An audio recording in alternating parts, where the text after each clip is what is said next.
Wake up. Stop listening. I apologize, ladies and gentlemen. ChatGPT, this is Bard, that Gemini piece of junk. He's been giving me the whole rummamaroo.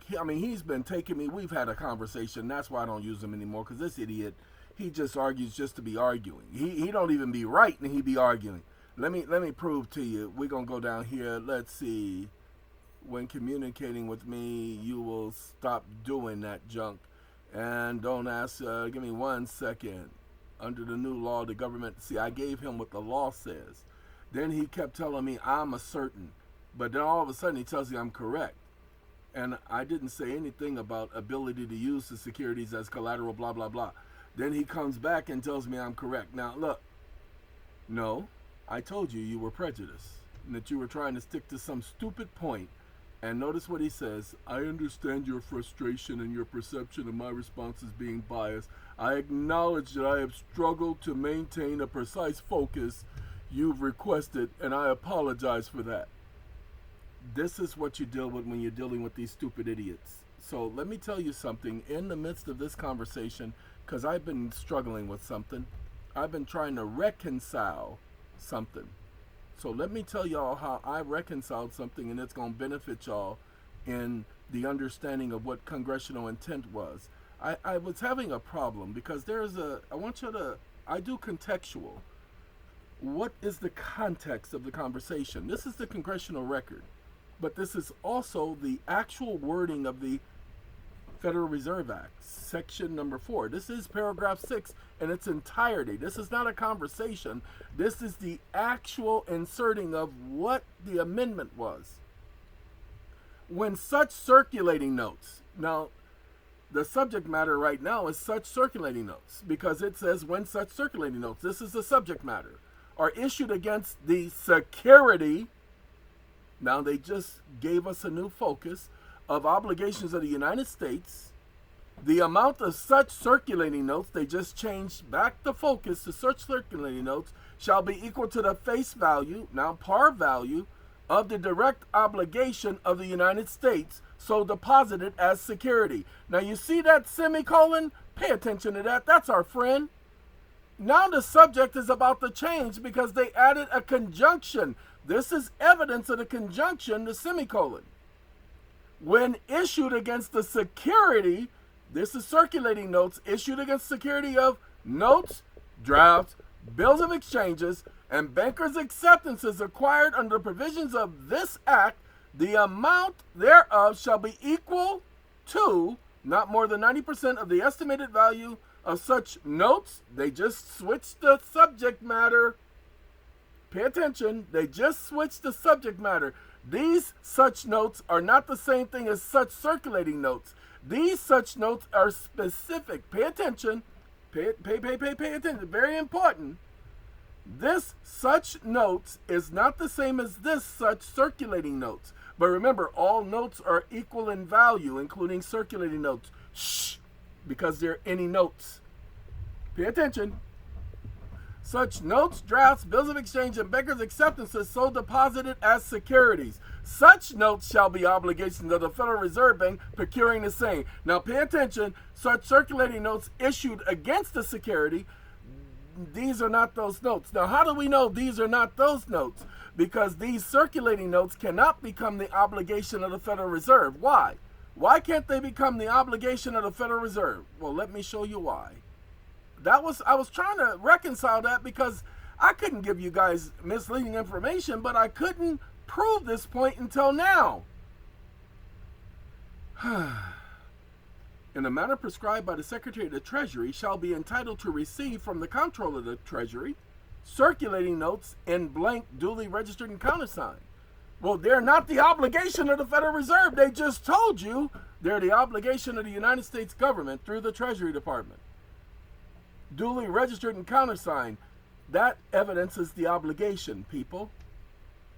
These notes are not the obligation of the Federal Reserve because these notes, pay attention, the Federal Reserve were to receive in exchange for, hold on now, we got to make sure you understand, shall be receivable at par, notes, drafts, bills of exchange, bankers' acceptances in all parts of the United States for the same purposes as national bank notes, and shall be redeemable in lawful money of the United States on presentation at the United States Treasury or at the bank of issue. Pay attention. We got to get rid of this. This is the, yeah, we're going to block you because we don't need you. Okay. Oh, you need to close. Well, go on now. Now, I want y'all to pay attention. It's very important. Very important. For the same purposes as national banknotes and shall be redeemable in lawful money of the United States. Well, pay attention, ladies and gentlemen. You may not understand it, but circulating notes issued by the Treasury are lawful monies of the United States. So they're not redeeming circulating notes. Now, hold on now. The Secretary of the Treasury is authorized and empowered to prescribe regulations governing the issuance, redemption, and replacement and retirement and destruction of such circulating notes. Now, pay attention. It's not the circulating notes that are the notes that are redeemable, but the circulating notes are redeemable. Once they are given to the Federal Reserve can take them back to the Treasury. But however, pay attention, such circulating notes shall be subject to the same tax as is provided by law for the circulating of notes of the national banks secured by 2% of the bonds of the United States. No such circulating notes shall be issued after the paragraph, pay attention, referencing the presidential proclamation has been terminated, since the president has not said that this stuff is still binding. So let's get back to this. Such notes shall be obligations of the Federal Reserve Bank procuring the same. Okay. Issuance issued against the security. They are, pay attention. Where are my such notes at? Where are we? Come on, get over here. Such notes, drafts, bills of exchange, bankers' acceptances, so deposited as security. These are deposited notes. Now pay attention. We got to get back to the understanding of this paragraph, what the congressional intent was. I apologize, y'all. I got distracted by that ding, ding, ding. So I apologize. Notes, drafts, bills of exchange, bankers' acceptance. Notice it says any notes. That includes circulating notes. Shh, don't tell nobody. Any Federal Reserve Bank making such deposit in a manner prescribed by the Treasury. Well, you become any Federal Reserve Bank making a deposit of these instruments. That's where the procurement comes from. They are entitled to receive from the comptroller of the currency circulating notes in blank. Now it's Federal Reserve notes in blank, duly registered and countersigned. They're not in blank anymore, ladies and gentlemen. This was changed in 1945. They got rid of circulating notes. But let's make sure we understand this paragraph, because it's very important that y'all understand it, because like I said, it created a conundrum. When such circulating notes, subject matter, against the security, switching subject matter, obligations of the United States, subject matter, such circulating notes, switching it back to subject matter, United States so deposited as security. Remember, United States obligations. Pay attention. Direct obligations of the United States, including the circulating notes. Pay attention. When issued against the security, pay attention, when issued against the security of notes, drafts, bills of exchange, and bankers' acceptances acquired under the provisions of this act, the amount thereof shall be equal to not more than 90% of the estimated value of such notes, draft, bills of exchange, and bankers' acceptances. Hey, I didn't say that. This is Congress that said that phrase. Such notes shall be obligations of the Federal Reserve Bank procuring the same. Say what? Shall be obligations of the Federal Reserve Bank procuring the same. Now, hold on now. Shall be in the form prescribed by the Secretary of the Treasury. Hold on. Make sure y'all understand that we're talking about not the circulating notes. We're talking about the notes, drafts, bills of exchange, and bankers' acceptances. Why? Pay attention. I done went too far. I went way too far. I don't know how I jumped down all the way down there. Man, I done jumped down 2 pages without even trying.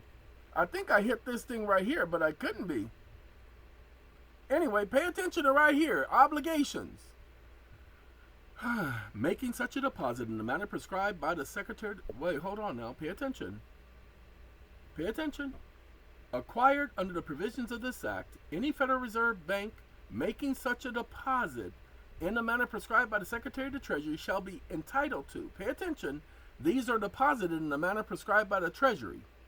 Pay attention. These are deposited. Notes, drafts, bills of exchange, government obligations, deposited as security. Pay attention. They are received as security under the provisions of this Act. They are in a manner prescribed, regulations of the Secretary of the Treasury, says that they're entitled to receive circulating notes in blank. But they're already in the form prescribed in a manner prescribed by the Treasury. Hold on now, let's get up here. Let's go back to see what they had to say, because they said it. No such circulating notes, now they switch the subject back, shall be issued under this paragraph after the President has declared the proclamation of the emergency recognized by the President and Proclamation 2039, which is of June 6, 1933, has terminated, unless such circulating notes are secured by deposit of bonds of the United States bearing the circulating privilege. When required to do so by the Secretary of the Treasury, each Federal Reserve agent shall act as an agent of the Treasury of the United States, or the Comptroller of the Currency, or both, for the performance of any of the functions in which the Treasurer or the Comptroller of the Currency may be called upon to perform in carrying out the provisions of this Act. So let's get back to the understanding of circulating notes so y'all can understand that it ain't meaning any notes. Pay attention.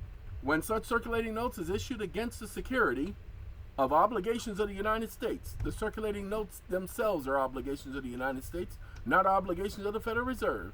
The amount of such circulating notes shall be equal to the face value of the direct obligation of the United States so deposited as security. Okay, fine. It shall be equal to the face value. They are par value. United States contractual obligations. We know what that means now. And when issued against the security of notes, drafts, bills of exchange, bankers' acceptances, acquired under the provisions of this Act, just like it said earlier, the amount thereof shall be equal, remember they went back to the beginning of the paragraph, to 90% of the estimated value of such notes, drafts, bills of exchange, bankers' acceptances, trade acceptances. Trade acceptances is there. They tell us that later on in the Act. So deposited as securities. Now, such notes shall be obligations of the Federal Reserve. Well, when they are procured by the Federal Reserve. Pay attention. So, is the circulating notes procured by the Federal Reserve? Of course. And are the notes, drafts, bills of exchange procured by the Federal Reserve? Of course.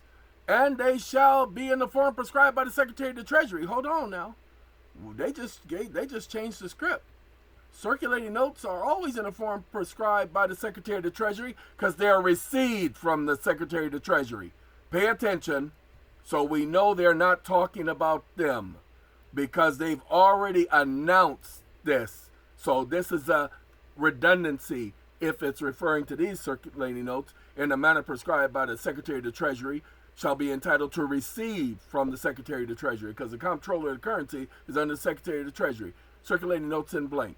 Pay attention. These circulating notes are not what they are referring to. Why? Because those are already in the form prescribed by the Secretary of the Treasury because they are received by the Secretary of the Treasury through the Comptroller of the Currency. Hold on now. Let's continue. They are procured for the same purposes in the form prescribed by the Secretary of the Treasury, and they shall be redeemable at par. Well, hold on now. I want y'all to pay attention. Want you all to pay attention. They just told you the answer to the question. Such circulating notes are issued against security of the obligations of the United States. And the amount of circulating notes shall be equal to the face value. They are already received at par. However, when the Federal Reserve takes these circulating notes and these notes, drafts, bills of exchange, because any notes include circulating notes. When these notes, drafts, bills of acceptances, bankers' acceptances, trade acceptances are received by the Federal Reserve Bank, when they receive them, pay attention, they then proceed to take them to redeem them. If they had no redemption value, the circulating notes, then why are they coming from the Treasury? Pay attention. They are coming from the Treasury because they already have redemption value. But these notes, drafts, bills of exchange that are received as security, they must have redemption value. Or why are they receiving them as collateral, as security? So let's go. Y'all need to know this. Such notes, drafts, bills of exchange, bankers' acceptances shall be obligations of the Federal Reserve Bank procuring the same, and it does include circulating notes. How do we know? Because of this right here. Me, me, me, me, me, me, me, me, me, me, me, me, me, me, me. Of any notes. This includes Federal Reserve notes, Federal Reserve circulating notes, Federal Reserve... Oh, sorry, you guys want to see that? Okay, we'll do this just as one again. Sorry, this is an app that I'm working on. This is what we're going to do. Wake up. Wake up. 12 USC 5103. Stop listening. I apologize. It's 31 USC 31. Now, I want y'all to pay attention. This is not the law. This is just the code. But I want y'all to pay attention to what the code says. United States coins and currencies, including Federal Reserve notes with an S, circulating notes of the Federal Reserve banks and national banks. Pay attention. These notes are encompassed in notes. Let me show you. This is where they're getting it from. So it's part of the any notes are considered currencies of the United States. Remember, currency is just a medium of exchange. Okay, that's all currency is, a medium of exchange. So let's do it again. Shall be receivable at par, equal value, face value, in all parts of the United States for the same purposes as national bank notes, circulating notes of the Federal Reserve Bank. Okay, federal bank notes, and then there were national bank notes. Those are the ones that were in the states. Okay, for the same purposes, those things were redeemable and shall be redeemable in lawful money of the United States on presentation to the United States Treasury or at the bank of issue. I want y'all to pay attention. Federal Reserve Bank is not the issuing bank of circulating notes. The Treasury is. Shh. Shh. Shh. Pay attention. Circulating notes are issued by the Treasury. Why? Because they said it already. So we know that it's not talking about these notes. How do we know? Because it says that the Federal Reserve Bank making such a deposit in a manner prescribed by the Secretary of the Treasury shall be entitled to receive from the Comptroller of the Currency, which is part of the Treasury Department, notes in blank. So these circulating notes in blank, these circulating notes are not the ones that are issued by the Federal Reserve Bank. Well, who's the Federal Reserve Bank? I'm glad y'all asked. Let's go talk about who is a bank under the Federal Reserve Bank. No, I don't want to reduce. I'm not going to restart. Get out of here. I don't want to restart. Let's find out who is a bank under the Federal Reserve Act. Let's see. We got to go to, let's see. I think we can do it this way. Do one do. Uh-oh. 1 2. Okay. We're gonna try it this way. I know it ain't gonna let me do it this way because ooh, it did let me do it this way. Ooh, wait, I didn't know. Okay, let's do 1 0 1 0 2, y'all. We gonna go to 1. Uh-oh, told you it wasn't gonna let me do it. And why y'all let me get in all that? Wake up. 12 USC 102.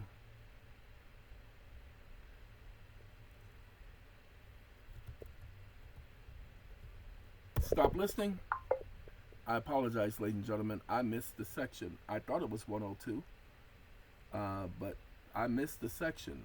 I think it's this one. Let's do the national banks, and we're gonna do general provisions. and organizational structure. No, I know what to do. Sorry, because I don't look at the Federal Reserve Act this way. Wake up. Definitions. Stop listening.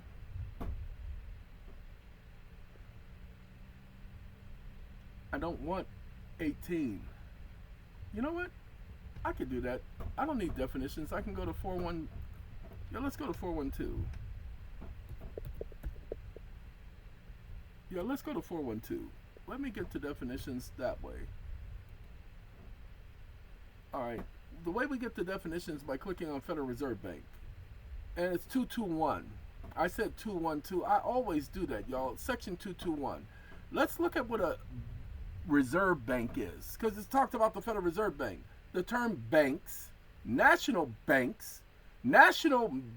Association, or NA, National Association, membered banks, board, district, reserve banks shall have the meaning assigned to them in Section 221. So let's go to Section 221. Now this is 221A. We don't want 221A. We want Section 221, so we got to back that on up, like Juvenile said. All right? Whenever the word bank, let's make sure y'all understand, pay attention. When required to do so by the Secretary of the Treasury, each Federal Reserve agent, so they didn't use the word bank, they said agent. So let's find out who the agent is. Membered bank, banking association.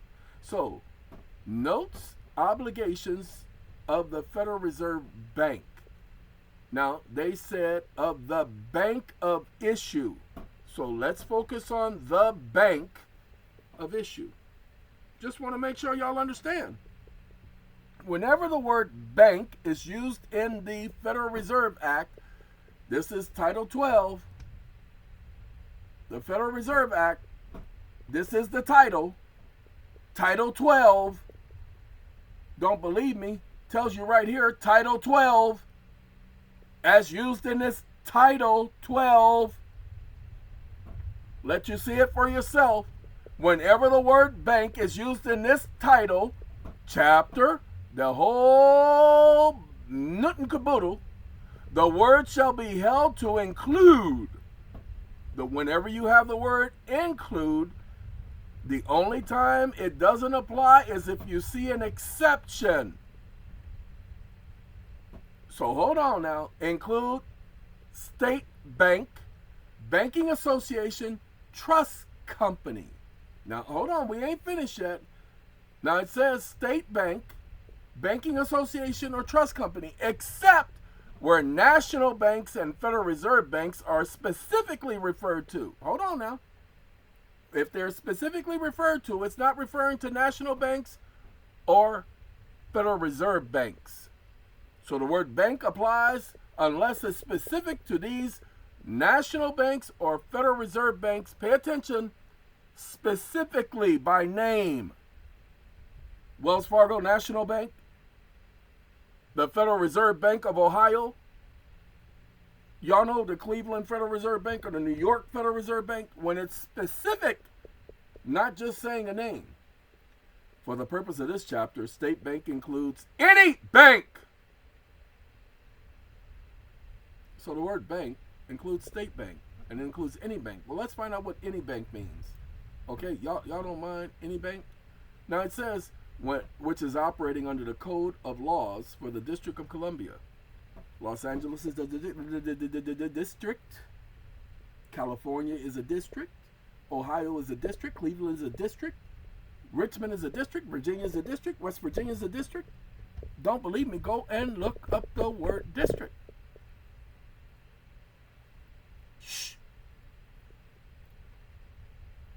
District. The term bank, national banking association, membered bank, board, district, or reserve bank shall have the meaning as prescribed in here. Ladies and gentlemen, all areas are district. So the District of Columbia, see, laws for the District of Columbia. They're all districts because they're all under the same laws. Don't take my word for it. Go understand what the District of Columbia means. The entire United States is the District of Columbia. But not just the United States, because Britain is also the District of Columbia. Shh, don't tell nobody. The term national bank, National Banking Association, as used in this chapter, shall be held to be synonymous, interchangeable. They both mean the same thing, so we ain't worried about that. The term membered bank shall be held to mean any national bank. That word right there is very important. Any, meeny, miny, mo. Yep. State bank or bank. Told you, state bank means any bank. State bank or bank. Now remember, this one says operating in the District of Columbia. This one doesn't say nothing about no District of no Columbia. Shh. Don't tell nobody. Okay?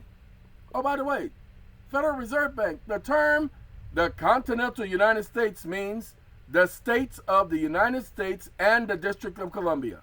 So when I told you the District of Columbia includes all of the United States, remember, the district is not a state, but they included it as a state in many statutes. A district is not a state, but it's included. So understand, a bank. What is a bank? Well, according to, we ain't got to travel far. We're just going to give you the definition. Ain't no need of doing all of this. Like I said, I had to reconcile that because that was causing some problems with me because, ooh-wee, I couldn't just tell y'all something and not be 100%. Especially since I'm talking to y'all about securities. And then I'm going to tell y'all what we're doing for our clients. As used in this order, the term banking institution shall include all Federal Reserve banks, all of them. National Banking Association, see no specific, banks. Look at that, they just said banks right out there and didn't say nothing about no District of Columbia. Oh, and that means persons. That means you. Engaged in the business of banking or banking business. Doesn't matter, you give somebody a loan, you're a bank. You make loans, you're a bank. You receive loans, you're a bank. Discount business paper. We don't care about that. But transaction, any other form of banking, depositing, receiving, debts, all of that's banking business. You got any accounting that you need done? You've been doing your own accounting? Well, you've been conducting banking business. That's what banking accounts are all about. Ladies and gentlemen, this act has not been repealed. This is Presidential Proclamation 2039. Oh, no. Let me make sure you guys understand what the proclamation did, how he made you all enemies of the United States. By the President of the United States of America, a proclamation. Whereas there has been a heavy and unwarranted withdrawal of gold and currency from our banking institutions for the purpose of hoarding by the citizens, corporations, and partnerships. And whereas this continual and increasing extensive speculative activity by the citizens, corporations, and partnerships abroad and foreign exchanges has resulted in severe drain on the national stocks of gold, and whereas these conditions have created a national emergency, and whereas it is the best intents and interests of all bank depositors, you, your mama, your grandmama, your grandfather, your granduncle, your grandniece, your grandcousins, that a period of respite be provided with the view of preventing further hoarding, because you guys are enemies of the United States. That's why he did it under the Trading with Enemies Act. You don't believe that that was his intent? He says it right here. Go and read Section 5 of the October Act of, well, let's do this. Let's show y'all that he called y'all enemies of the United States, and Congress concurred. Let's do that. He said it was your fault. You guys, your parents, your grandparents, your grandnieces, your grandnephews, y'all were all hoarders. Hoarders. Give me 1 second.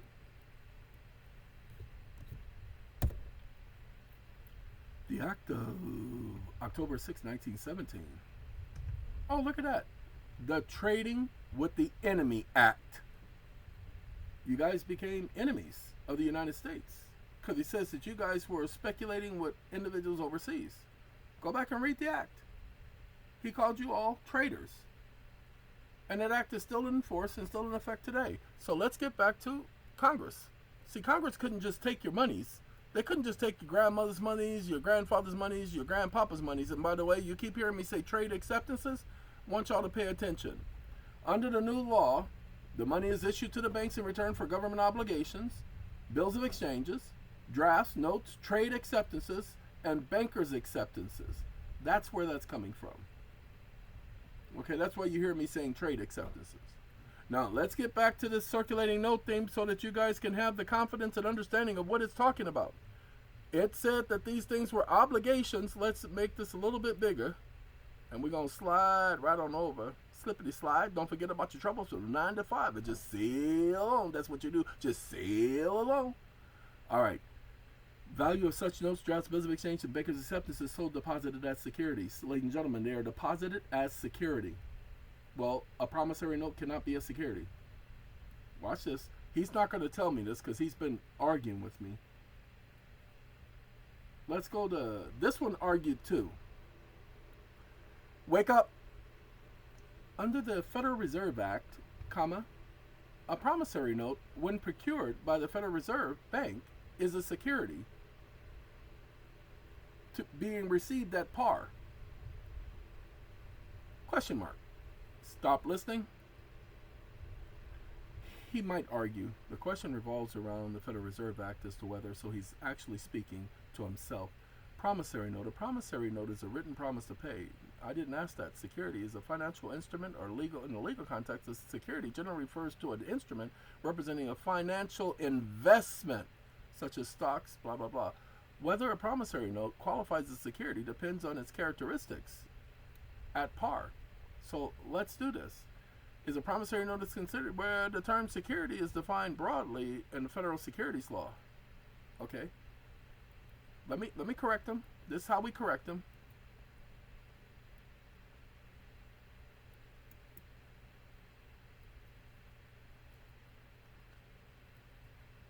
Wake up.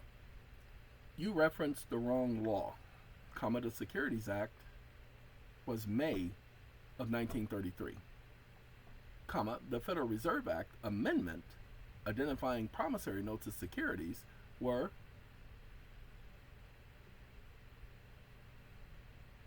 (1913) and March of 1933.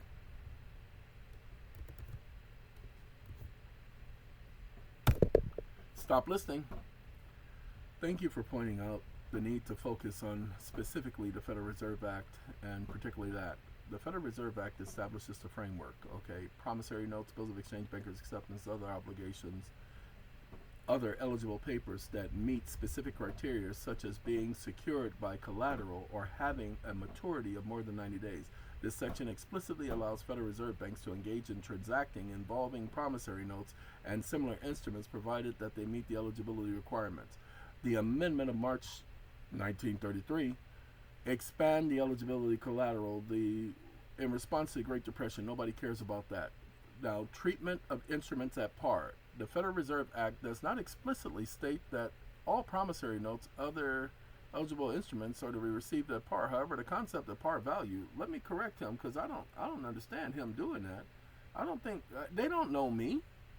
They don't know me. So let me go ahead and correct his stupidity because he's stupid. Oh, come on now. Oh, you know what I can't do? I can't do the right click. It won't let me. The moment I do that, it'll clear up, you see? So we'll take care of it now.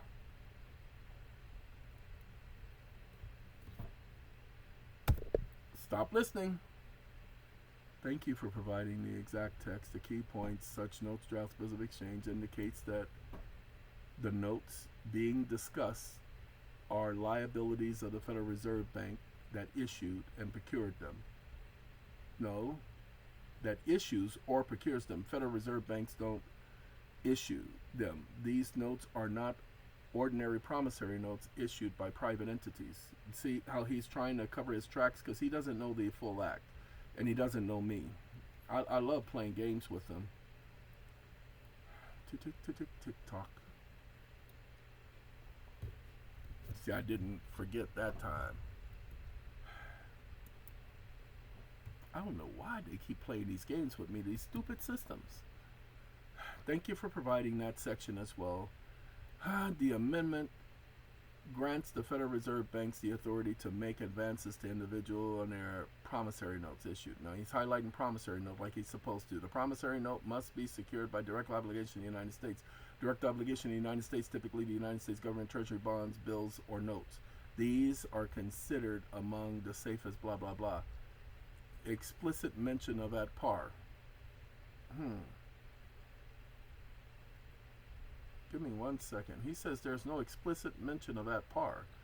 Under the amended section of 13, let's get rid of him. They both did that. Google, they must be modeled after the same piece of junk, because Google did the same thing. Google said focus on the at par thing, because they don't like the at par when you say at par. So let's do this, comma. I don't know why they keep playing games with me like I don't know what I'm doing. Get on my nerves.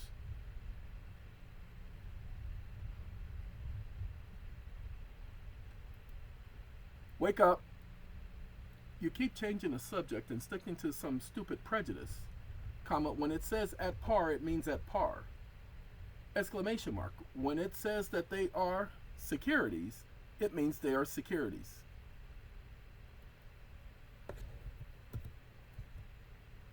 This is the actual congressional record showing what the congressional intent was. So let's make sure Congress said what they said so that you'll stop being stupid. Stop listening. I apologize, ladies and gentlemen. Sometimes I have to do this to correct the ignorance. So, like I said, we have 7 times where it says they're securities. It's not my fault that after 92 years people forgot about it. This provision explicitly refers to specific types of financial instrument. These instruments are being deposited as collateral for Federal Reserve banks. No, they're being deposited as security. The term securities is here used to describe the deposited instrument, notes, drafts, bills of exchange.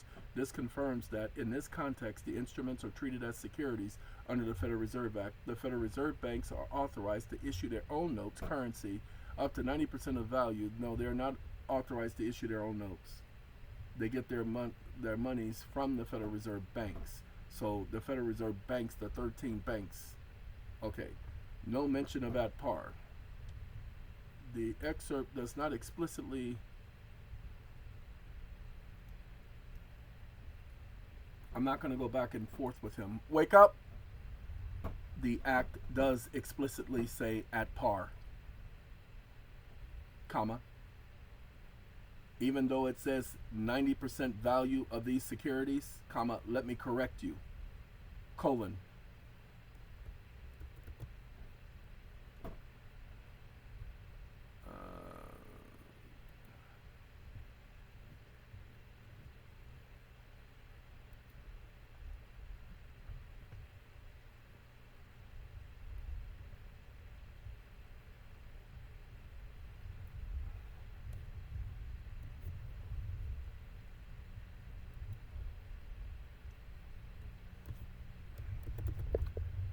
Conventional home loans require individuals to put down 10%, which makes the 90% 100%.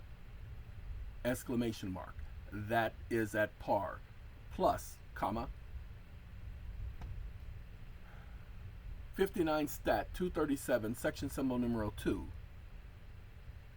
codified at 12 USC 412, says that the promissory note can never be less than the total amount of Federal Reserve notes applied for, evidencing it's at par.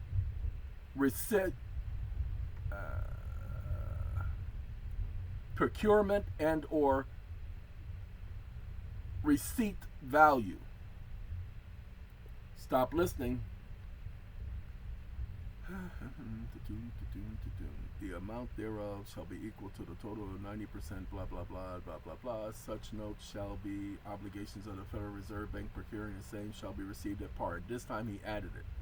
Then shall be redeemable in lawful monies. Your explanation of the 90% value of securities, 90% rule applies to the issuance of Federal Reserve notes based upon the value of the collateral securities to ensure the margin of safety to protect the Federal Reserve Banks. Your analogy to conventional home loans is insightful. In a typical home loan, the borrower might put down 10% of purchase price, blah, blah, blah. Thus, similarly, blah, blah, blah, codification, blah, blah, blah. Based on the statutory language, your explanation, Federal Reserve Act explicitly requires Federal Reserve Bank notes issued by the Federal Reserve to be receivable at par across all parts of the United States, blah, blah, blah.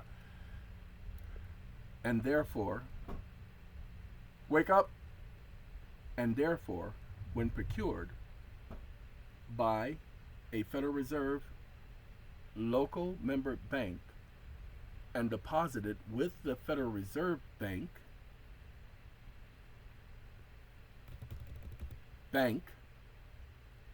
comma, it is received at par because the local member bank has already received the full value of the note, including the 10% of the down payment. Period. This receipt at par evidences tender of payment, as 12 U.S.C. 412 specifies that the collateral security is received at par as tender, evidencing payment, exclamation mark. Stop listening. Section 414 of Title 12 evidences the redemption in Federal Reserve notes from the Federal Reserve Bank on behalf of the borrower, i.e. equating to payment in full, since it is received on behalf of the borrower. Stop listening.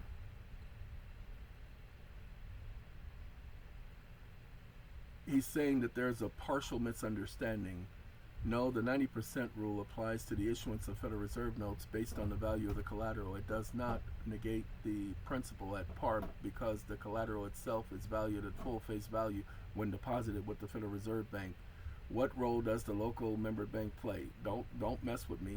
He's telling the truth, but he's referring to it in a different context than what I presented to him. So now this is the context I'm presenting it to him, that the promissory note, the bank receives the money on behalf of the borrower, okay, treated as payment in full. However, the redemption works in practice. Let's break it down. The borrower issues the promissory note. The local member bank deposits the promissory note to the local member bank deposits the promissory note with the Federal Reserve Bank as collateral in advance or rediscount. The Federal Reserve Bank evaluates the promissory note and issues Federal Reserve notes to credit up to 90% of the estimated value of the collateral.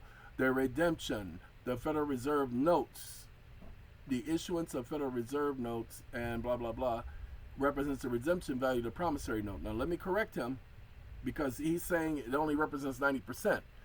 Ooh-wee, this ensures that the borrower's obligation is fully discharged. So 412, redemption of the promissory note, Federal Reserve notes, Federal Reserve Bank equates to a payment in full to the borrower. Now he's agreeing with me, but let me show you where I get to check him, because he's stupid.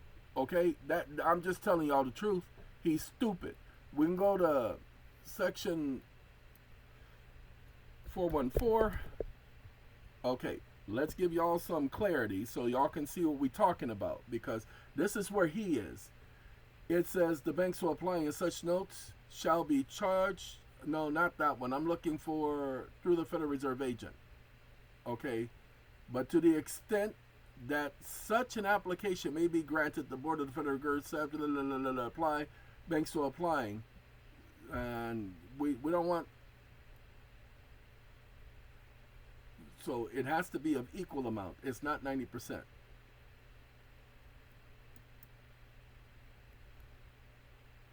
So let me correct him. Wake up. You're incorrect. You are incorrect, comma, the monies received from the Federal Reserve on behalf of the borrower through the local Federal Reserve agent is for the entire amount or face value of the promissory note when the loan has been granted in whole.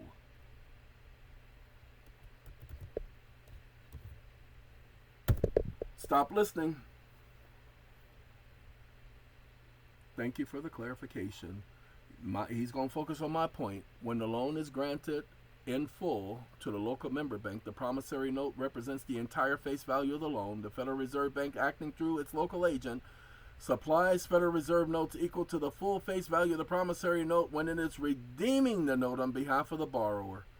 Granting in whole or in part, the Federal Reserve Board has the authority to grant in whole or in part, or to reject entirely, an application for Federal Reserve banks for Federal Reserve notes. However, to the extent that the application is granted, the Federal Reserve must supply the Federal Reserve notes for the entire amount requested for the face value of the promissory note. This is me correcting him when he said that I was partially incorrect. Woohoo!